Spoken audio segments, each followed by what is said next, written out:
Bonjour à tous et bienvenue dans ce Pattes dans la main numéro 77 de novembre 2022. L'actualité des chiens guides aveugles d'Île-de-France. Couverture. Sur cette couverture, nous retrouvons l'une de nos éducatrices, Manon, accompagnée de ses deux chiens en éducation, Rio et Saphir, en pleine saison d'automne. Rio est un mâle labrador noir et Saphir une femelle labrador sable. En arrière-plan, on peut y voir des feuilles tombées des arbres. Page 2. La page est divisée en 3 parties. À gauche, nous retrouverons le mot de la présidente Sylvie Diagoa, à droite, le sommaire, et en bas de page, l'ours. Partie 1, le mot de la présidente. Chers adhérents, chères adhérentes, chers bénévoles, chers amis, nous sommes heureux de vous présenter notre dernier numéro de l'année 2022.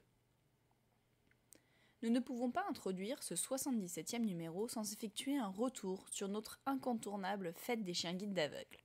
Après 2 ans sans avoir pu organiser notre journée portes ouvertes sous sa forme habituelle, au vu de la crise sanitaire que nous avons tous connue, nous sommes fiers et heureux d'avoir pu vous accueillir à niveau au sein de notre école en septembre dernier. L'année 2022 s'illustre par 14 remises de chiens guides qui font maintenant la joie des personnes déficientes visuelles, par plus de 30 sensibilisations auprès d'entreprises, d'écoles, de mairies. C'est également 5300 abonnés qui ont rejoint notre communauté sur nos différents réseaux sociaux. Alors, si vous n'êtes pas encore abonné, je vous invite grandement à le faire. Enfin, la Fondation SFR soutient des projets et des réflexions en faveur des personnes en situation de fragilité en cohérence avec la démarche de responsabilité sociale de son fondateur. Son objectif est de favoriser l'insertion, la solidarité et l'accessibilité en soutenant des structures ayant pour vocation la mise en œuvre de projets dans ces domaines, notamment en facilitant l'accès aux technologies numériques et la maîtrise de leurs usages. Nous avons donc eu le plaisir d'être sélectionnés comme association Coup de cœur SFR et avons reçu à cette occasion un chèque nous permettant de financer notre projet Miniville. Nous vous souhaitons une très bonne lecture et de belles fêtes de fin d'année. Sylvie Diagoa, présidente. Du côté du sommaire, il est composé de 4 grandes parties. En premier, l'actualité, avec en page 3 les labels chiens guides et la semaine du handicap. Ensuite, côté chiot, avec en page 4 les derniers arrivés. Puis, côté chien, avec les élèves en formation en page 5, les chiens à parrainer en page 6, les dernières remises en page 7 et hommages en page 8. Et enfin, les dossiers. Espace détente en page 9, la fête des chiens guides en page 10 et 11, bien-être en page 12 et 13, et presse en page 14 et 15. Tout en bas, nous retrouvons l'ours du magazine. Lieu-dit Le Poteau, RD 319 77 170 Coubert. Téléphone 01 64 06 73 82. Email contact@chien avec un s-6 guide avec un s-6 idf.fr. Site internet www.chien avec un s-6 guide avec un s-6 idf.fr. Directeur de la publication Sylvie Diagoa. Mise en page Takshi Asmey. Photographie Fanny Ducastel. Crédit photo JPO Pictorel. Illustration Sissi de Non Project Victizi. La reproduction totale ou partielle d'un article est soumise à l'accord préalable de la rédaction. Tirage 13 000 exemplaires, imprimerie AG Film, date de dépôt 7 novembre. En page 3, nous retrouvons les actualités. La page est divisée en 2 parties. La première partie concerne le label Chien Guide.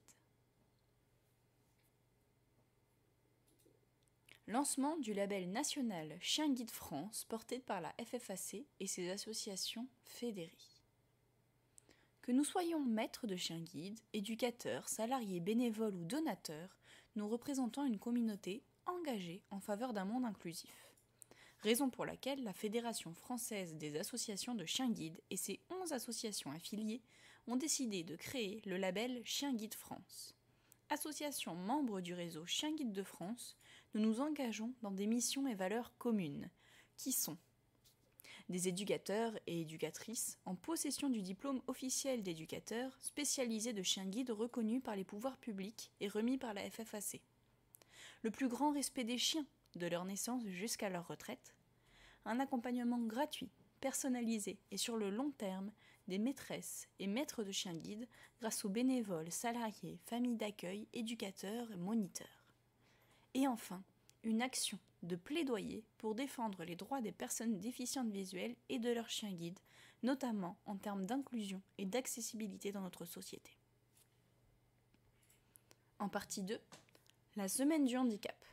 Nous aurons le plaisir de vous rencontrer lors de la 26e édition de la Semaine européenne de l'emploi des personnes handicapées qui aura lieu du 14 au 20 novembre. Cette semaine a pour but de faire se rencontrer des entreprises, politiques, associations, sociétés civiles et bien entendu demandeurs d'emploi en situation de handicap.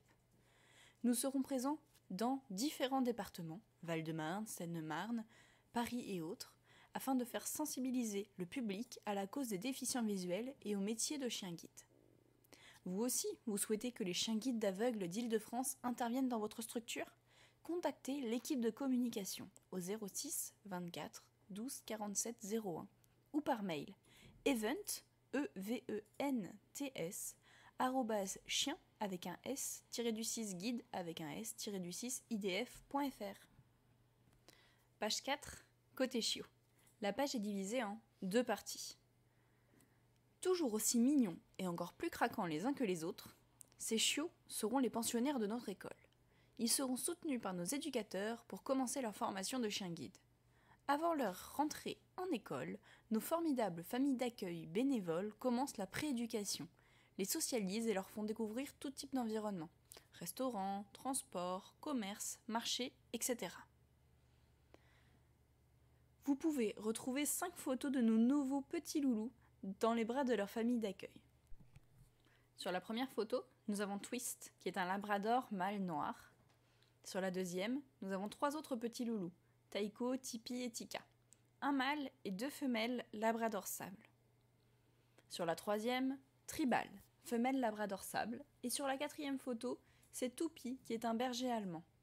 Enfin, sur la dernière, nous avons la petite Taïka, femelle labrador sable, faisant la petite Starlet. Deuxième partie, comment devenir famille d'accueil. Vous souhaitez réaliser un acte de solidarité en faveur des personnes déficientes visuelles en participant à l'éducation d'un chien guide ? Vous pensez avoir toutes les qualités requises ? Pour devenir famille d'accueil, contactez Christelle Journet au 06 35 39 46 23 ou par mail christelle.journet@chienguideidf.fr. Christelle, CHRISTE2LE.journet, JOURNET, @chien avec un s-du-6 guide avec un s-du-6 idf.fr.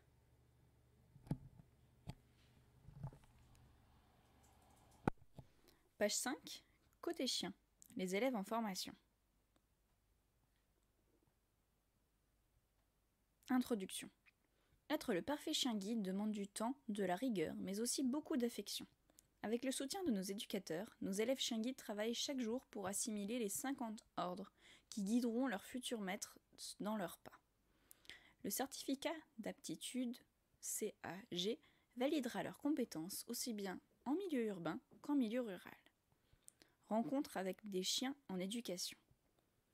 Plusieurs photos sont présentées, 6 au total, en format rectangulaire. Sur la première, nous retrouvons Maxime, entouré de ses 3 élèves, Shadow, Sirius et Step, 3 labradors noirs. Sur la photo 2, nous avons Alexiane, en compagnie de ses 2 élèves, Slam et Tango, un labrador sable et l'autre noir.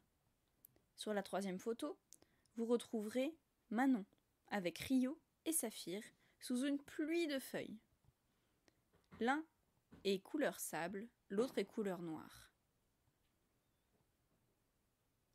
Sur la quatrième photo, vous retrouverez Estelle, au sein de notre association, avec Street et Sally en plein exercice. Les 2 chiens sont couleur sable.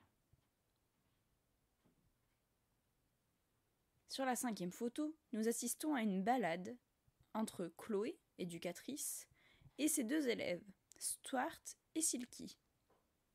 L'un est noir, l'autre est sable. Enfin, sur la 6e et dernière photo, nous avons Blandine et ses 2 petits élèves, Tali et Socket. Les deux sont des labradors beige. Tout en bas, en deuxième partie, nous retrouvons le mot de Camille, éducatrice au suivi des équipes. Le texte que nous allons vous lire est accompagné d'une photo de Camille, souriante. Je suis éducatrice de chiens guides d'aveugles et maintenant missionnée des suivis d'équipe de nos duos formés à l'école d'Île-de-France. Mon poste permet à la personne qui bénéficie d'un chien guide de pouvoir obtenir des réponses et un soutien jusqu'à la retraite de son chien guide, que ce soit dans les déplacements comme la gestion du chien dans sa globalité. Mon poste permet un accompagnement personnalisé. Il s'agira d'une visite annuelle, comme plusieurs, à la demande de l'utilisateur ou de l'école. Page 6. Côté chien, la suite. Les chiens à parrainer. Cette page présente 3 chiens. Dans un premier temps, nous avons Sanka. C'est un labrador, couleur noire, né le 5 mars 2021, éducateur Romuald.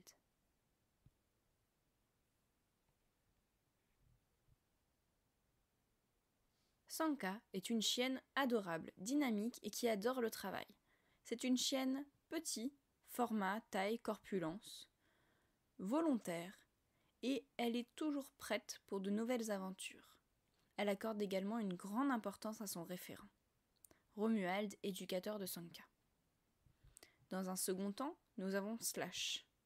Slash est un labrador couleur noire, né le 6 juin 2021, éducation Romuald.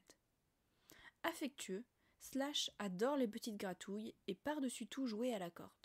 C'est un chien joyeux et rempli de gentillesse. Joueur, il peut se montrer parfois insistant avec les autres chiens. Une bonne patte qui saura combler son futur bénéficiaire. Romuald, qui est aussi éducateur de Slash. Et enfin, nous avons Saphir. Saphir est un labrador couleur sable. Né le 4 août 2021, éducation Manon. Saphir est un jeune labrador sable. Je le suis depuis ses 2 mois. Il est entré en éducation au mois de juin, et comme je suis encore en formation, j'ai la chance de pouvoir l'emmener avec moi pendant mes cours à Sibins. Cela permet de renforcer nos liens et d'apprendre à nous connaître au quotidien à la maison. Je suis plutôt confiante pour l'avenir de Saphir, puisque sa famille d'accueil, Monsieur Gilles de Revé-Mulard, a su l'accompagner du mieux qu'il fallait pour rendre Saphir à l'aise dans tous les environnements. Il me reste la charge de lui apprendre les exercices de guidage, qu'il apprend étape par étape avec le plaisir une fois qu'il en a compris le but. Son seul petit défaut est qu'il peut encore mordiller lorsqu'il dit bonjour à quelqu'un qu'il connaît, mais pas de panique, il a trouvé une stratégie, prendre tous les jouets possibles en gueule pour pouvoir faire des câlins tout en douceur. Manon, éducatrice de Saphir. Enfin, en bas de page, il y a un encart orange. Le saviez-vous ? Nous pratiquons l'éducation positive. Nous récompensons ce que les chiens ont fait de bien et nos réprimandes sont toujours pratiquées dans la bienveillance. Page 7, les dernières remises. En termes de remises, nous avons 3 de nos chiens qui sont devenus des chiens guides. Voici les témoignages de nos maîtres de chiens guides. Nous avons 3 témoignages sur cette page. En premier, Frédéric Cardin, maître de Pac-Man. Pac-Man est mon 2e chien guide, qui vient après Igloo, arrivé dans ma vie en 2015. La remise s'est très bien passée, dans la joie, la bonne humeur et avec des journées intenses et très dynamiques. Alexiane a été une éducatrice attentive, dynamique et à l'écoute. La relation avec Pac-Man se poursuit très bien. Il apprécie son nouvel environnement, son jardin, et s'entend très bien avec Igloo que je garde en retraite. Ces 2 semaines ont été fructueuses. Il reste à poursuivre le travail, commencé, afin de stabiliser une relation nouvelle, mais bien établie.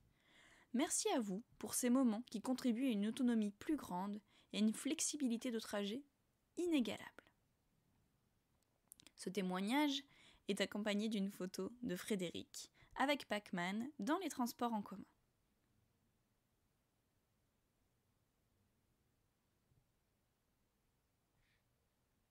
Deuxième témoignage, celui de Marion Casny, qui est la maîtresse de Roquette. Je débute ce témoignage par un remerciement à l'attention d'Estelle pour son investissement dans l'éducation, dans le stage de remise et dans la création de l'équipe Maître Chien Guide, entre Roquette et moi, et en post-remise, malgré qu'elle n'ait pas trouvé le petit surnom de Rock pendant l'éducation. Cette histoire de surnom va rester, je pense, dans notre esprit à toutes les deux. Rock est un petit diesel. Il faut que ses patounes se chauffent pour qu'on puisse marcher à une bonne allure de croisière. Mais à part cela, c'est une petite chienne qui ne demande qu'à travailler dans la joie. Les moments de détente sont appréciés également, surtout quand il y a des copains ou copines chiens. Pour jouer à la course-poursuite notamment. Par contre, même s'il y a des copains ou copines, Rock sait rester calme. Voire dormir, son activité préférée en intérieur. Et surtout, pendant les entraînements de showdown. Nous formons une équipe de choc. Ce témoignage est accompagné justement de la photo de Marion, qui est accroupie au sol avec Roquette à côté d'elle. Enfin, le dernier témoignage est celui de Cédric Sauvageau, maître de Rumba. Malgré un changement d'environnement pour Rumba et une grande appréhension de ma part, tout s'est merveilleusement passé et Rumba sut s'adapter à son nouvel environnement. Ce témoignage est accompagné d'une photo d'Eric accroupi dans une prairie avec Rumba à ses côtés. Tous les deux regardent. Page 8, côté chien, hommage. Nous avons 2 hommages dans cette page. Nous avons tenu d'abord à rendre hommage à Jackpot. C'est Madame Olmar Pascal qui prend la parole pour lui rendre hommage. J'ai fait la connaissance de Jackpot et de Patrick fin 2017. De cette rencontre est née une formidable histoire d'amitié et de partage, remplie de pelles et de poils et de traces de pâte au sol à peine lavées. Jackpot était un chien très calme, extrêmement câlin, toujours prêt à jouer et surtout à guider Patrick dans ses déplacements quotidiens. Je les revois encore tous les deux, Patrick assis dans son fauteuil, Jackpot couché sur le dos, à sa droite, sa patte arrière dans la main de son maître. C'était très touchant de les voir ainsi. Puis début 2022, Jackpot est tombé malade. La question ne s'est même pas posée.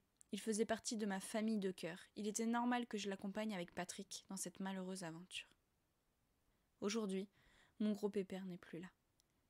Il n'y a plus ses poils à ramasser, mais il y aura toujours ces traces de pattes dans mon cœur. Le deuxième témoignage est celui de Madame Gouching-Dany, qui était la maîtresse d'Even. Durant 10 belles années, Evan, mon 4e chien, m'a guidée au quotidien. Ce grand collet a toujours été très responsable au travail et très fidèle. À 13 ans passés, il a tourné la page, laissant Magic à mes côtés. Il nous manque et nous le souhaitons un repos éternel. Ces 2 témoignages sont accompagnés des photos de Jackpot, justement, dans un champ, regardant au loin, et d'Evan, allongé au sol, regardant le sol. Page 9, espace détente. Nous avons légèrement aménagé notre espace détente. C'est un espace où vous pouvez écrire une lettre, car un petit mot fait toujours plaisir. Les enfants peuvent également nous faire un dessin sur l'espace situé en bas de la page. Plusieurs seront publiés afin de faire partie de nos prochains pattes dans la main. Nous attendons vos plus belles œuvres d'art par mail à events, chien-guide-idf.fr ou par voie postale. Ce texte est accompagné d'une photographie de carte postale ainsi qu'une page sur fond rosé avec des petits dessins à droite et à gauche, laissant la place aux enfants ou aux grands de s'exprimer afin de pouvoir envoyer un dessin à l'école des chiens guides. Page 10, dossier. Les journées portes ouvertes 2022. La fête des chiens guides. Nous tenions à remercier les 2000 personnes nous ayant rejoints lors de notre fête des chiens guides. Environ 2000 personnes ont été sensibilisées à la déficience visuelle et à l'éducation des chiens guides lors de notre JPO 2022. Cette année, nous avons eu le projet de faire une JPO 2.0 avec une nouvelle énergie et une nouvelle tendance en proposant des activités ludiques et créatives pour nos visiteurs, sans oublier notre gros saut en hauteur avec le saut à l'élastique qui a fait fureur. Déficients visuels, membres de l'association et visiteurs se sont prêtés au jeu. Tous égaux. Sur les 2 photos qui accompagnent, nous avons à gauche Camille, notre éducatrice au suivi des équipes, les yeux bandés, qui est accompagné d'un chien guide, et Estelle qui assure ses arrières. Toutes les deux font une démonstration dans la mini-ville, devant le public. Une deuxième photo accompagne le texte que nous venons de lire. Nous avons Maria, l'une de nos maîtres chiens guides, enlaçant l'un de nos petits chiots. En haut de la page 11, la page suivante qui est sur le même thème des Journées Portes Ouvertes 2022, nous avons 3 photos. Sur la première, nous avons l'équipe de bikers de Nesle qui nous ont rejoints afin d'animer notre journée Portes Ouvertes au son de leur moto. Sur la deuxième, nous avons nos éducateurs sur la piste de démonstration face au public, accompagnés de leurs chiens en éducation, ainsi que l'un de nos maîtres chiens guides, Monsieur Jean-Pierre Lavallée. Enfin, nous avons une photo de notre stand peluche. Nos visiteurs ont pu également visiter l'école afin de découvrir nos locaux. De plus, les éducateurs ont présenté 3 démonstrations de leur travail. Ce fut l'occasion pour le grand public de découvrir les équipes formées durant l'année et de mettre à l'honneur nos familles d'accueil et le travail de nos éducateurs. Lors de la première démonstration, des certificats ont été délivrés aux familles d'accueil afin de les encourager de valoriser leur motivation et le travail accompli auprès de notre association. Merci à tous, visiteurs, bénévoles, partenaires qui avaient contribué à la grande réussite de cette journée. Une très belle solidarité. Page 12, dossier. Dossier bien-être. Sur cette page, nous avons 3 photos de séances d'ostéopathie avec Mélissa Roig, R-O-I-G, ostéopathe animalier avec 2 de nos chiens. Nous avons profité de la venue de Mélissa Roig pour lui poser quelques questions en ce qui concerne son parcours d'ostéopathe. Qu'est-ce que l'ostéopathie animale ? En France, près d'un foyer sur 2 possède un animal de compagnie. Les propriétaires de chiens, de chats ou encore d'autres animaux sont de plus en plus attentifs à leur bien-être. Tout comme pour les traitements et les soins destinés aux humains, la médecine douce et alternative s'est démocratisée dans le milieu de la santé animale.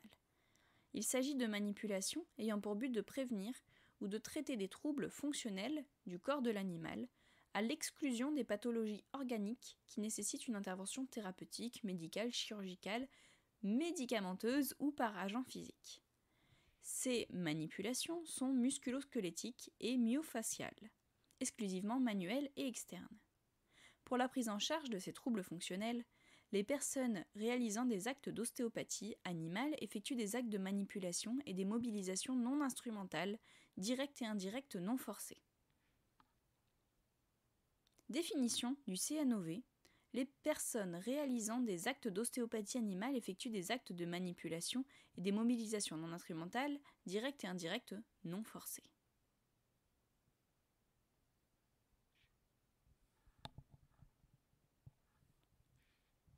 Continuons sur la page 12.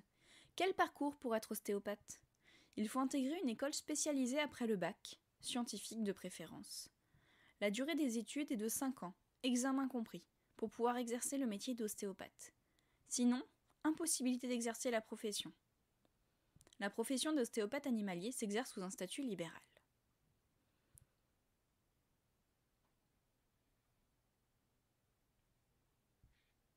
Quelle est la durée d'une séance d'ostéopathie ? Combien de séances sont nécessaires par an ? La durée moyenne d'une séance d'ostéopathie est de 45 minutes pour une fréquence d'1 à 2 fois par an en fonction des besoins de l'animal. Et comment savoir si le chien a besoin d'une séance ? Mélissa nous explique que l'apparition des symptômes de changement, de boiterie ou de baisse de performance doit alerter sur la potentielle intervention d'un ostéopathe. Et enfin, la météo a-t-elle des conséquences sur les chiens ? Si oui, lesquelles ? Les périodes de froid peuvent avoir un impact sur le tonus musculaire de l'animal. A contrario, une extrême chaleur peut engendrer l'apparition de diarrhée. Il faut rester très vigilant. En bas de page sont indiqués les réseaux sociaux de Mélissa Roig. Facebook, Mélissa Roig, ostéopathe animalier. Instagram, Mélissa Roig. Roig, R-O-I-G. Page 14, dossier. Espace presse. En cette fin d'année, nous avons été contactés par plusieurs émissions télévisées, magazines, tels que Les Yeux de Morgane, Le Monde des Ados ou encore Allô Docteur. La page 14 est composée de 2 photos et d'un texte. Sur ces 2 photos, nous avons le plateau de tournage de l'émission Les Yeux de Morgane, avec Alexiane, l'une de nos éducatrices, accompagnée de son chien, et de la présentatrice de l'émission. En septembre, notre association des chiens guides d'aveugles d'Île-de-France à Coubert a participé à l'émission Dans les yeux de Morgane. Le thème choisi pour le 3e épisode de la saison 2 s'intitulait Les héros canins. Au cours du tournage de cette émission, notre structure a pu valoriser le fort potentiel de nos chiens guides en apprentissage grâce à la formation qui leur est dispensée. Un échange a été organisé entre une éducatrice de notre association et une personne accompagnée d'un chien d'assistance. Cette discussion a été rythmée sous un angle positif et optimiste, avec des anecdotes et des solutions inconnues du grand public qu'il apprécie de découvrir. Un moment ludique, de partage et de mise à l'honneur de nos héros canins.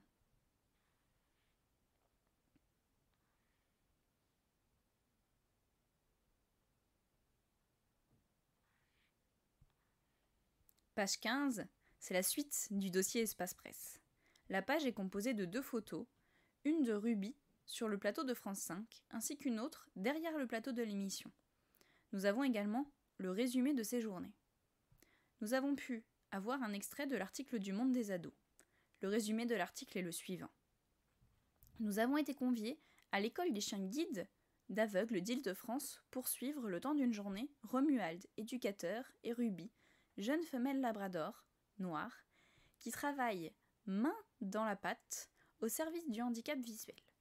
Après l'obtention d'un examen important, le certificat d'aptitude de guidage, CAG, Ruby sera remise à une personne aveugle ou malvoyante. Je suis ainsi mise à contribution et je me retrouve dans l'obscurité, un bandeau plaqué sur mes yeux, avec au bout de la laisse Ruby comme guide. La jeune labrador m'indique le chemin et me guide sans hésitation. Le parcours est un véritable succès et je suis bluffée. Ce travail de guidage, Ruby l'apprend à l'école des chiens guides d'aveugles d'Île-de-France, située à Coubert, école fédérée de la FFAC. Il s'entraîne dans la mini-ville du centre, où il apprend à se déplacer et à éviter les obstacles. Les éducateurs restent patients avec l'animal et les encouragent dans leur effort. À la suite d'un stage et sous l'œil attentif de son éducateur, Ruby rejoindra son futur maître déficient visuel. À eux deux, ils formeront alors un binôme inséparable et compatible. En ce qui concerne l'émission Allô Docteur, nous avons également un résumé de l'émission. Nous avons été invités à l'émission Allô Docteur, où Ruby a fait une apparition pour guider la journaliste Rim Benhammer sur un court parcours. Le but étant de montrer aux téléspectateurs à quels ordres les chiens guides sont capables de répondre, mais également la façon dont ils guident les maîtres déficients visuels. Malgré un changement de main assez rapide, notre petite Ruby a tout de même réussi à guider Rim et à terminer sur une bonne note en donnant le siège parfaitement. Dernière page, les chiens guides d'aveugles. Et si votre legs permettait plus de rencontres entre aveugles et chiens guides? Cette page est divisée à 3 parties dans le sens de la hauteur. Dans la première partie, on voit Tom et Moby, son chien guide. Tom est en chemise bleue et Moby le regarde droit dans les yeux et essaye de poser sa patte dans la main de Tom. En dessous, un texte. En 2002, il reste beaucoup à faire. Tous ensemble et dans toute la France, nos 11 associations de chiens guides d'aveugles et notre fédération mettent tout en œuvre pour éduquer des chiens guides et les remettre gratuitement à des personnes aveugles ou malvoyantes. Ne recevant aucune subvention, les legs consentis à nos associations rendent possible ces rencontres qui redonnent mobilité et autonomie aux personnes handicapées visuelles dans leur vie quotidienne. Toutes nos associations sont exonérées de droits de succession et utilisent ainsi l'intégralité des dons et legs pour leur mission.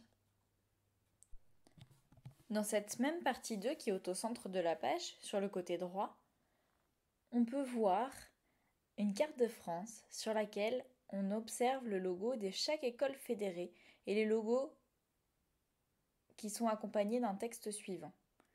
Tous unis dans la Fédération française des associations de chiens guides d'aveugles. Grâce à la générosité du public, nous pouvons financer nos 5 missions, qui sont la formation des chiens guides, l'accompagnement des maîtres de chiens guides, le retour vers l'autonomie, la sensibilisation des publics et la formation des éducateurs. Partout en France, nous agissons au plus près des personnes déficientes visuelles au quotidien. En bas de la page, il y a un bandeau. Pour plus d'informations, vous pouvez appeler le 01 64 06 73 82. Chien guide d'aveugles d'Île-de-France, lieu-dit Le Poteau, RD 319 77 170 Coubert. Mail contact @chien avec un s-du-6 guide avec un s-du-6 idf.fr. Fax 01 64 06 67 42.